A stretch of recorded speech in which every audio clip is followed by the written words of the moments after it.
A lot of people think their orchids are dead just because they dropped their last flower. Don't toss the plant. I'm going to show you exactly where to cut the flower spike so that it reblooms even faster. Now here's the problem. Most people assume that their orchid is done for once the last flowers fall off. So they either throw the entire thing away or they leave it sitting in a corner with no idea what to do with it next.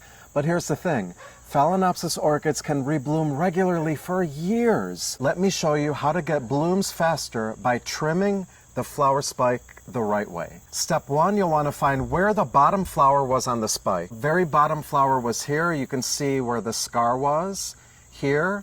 Step two, I'm going to take some pruning shears and trim it right below where the bottom flower was, but above the node right underneath. And the nodes usually have these triangular coverings on them, just like this.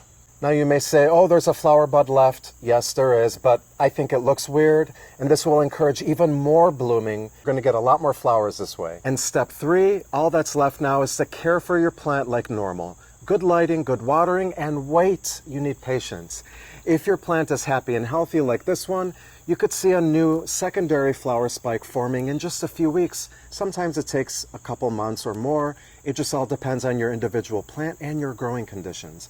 This is the fastest path to more flowers because you're encouraging a secondary flower spike to grow off of the existing one, as I'll show you here in a second, instead of waiting for a brand new flower spike growing from the base of the plant, which will happen anyway with time. There are pros and cons to both of these methods, but I encourage you to use this method only if your plant looks healthy.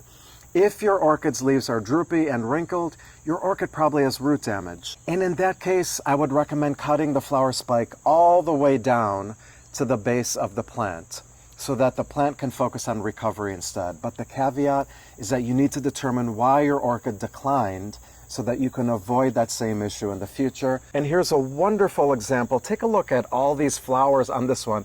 You can see here, this one has 2 flower spikes. You can see where I trimmed it below the bottom flower like I just showed you in the video. And this is all the secondary blooming. I've already had a couple flowers fall off, but it still has a few.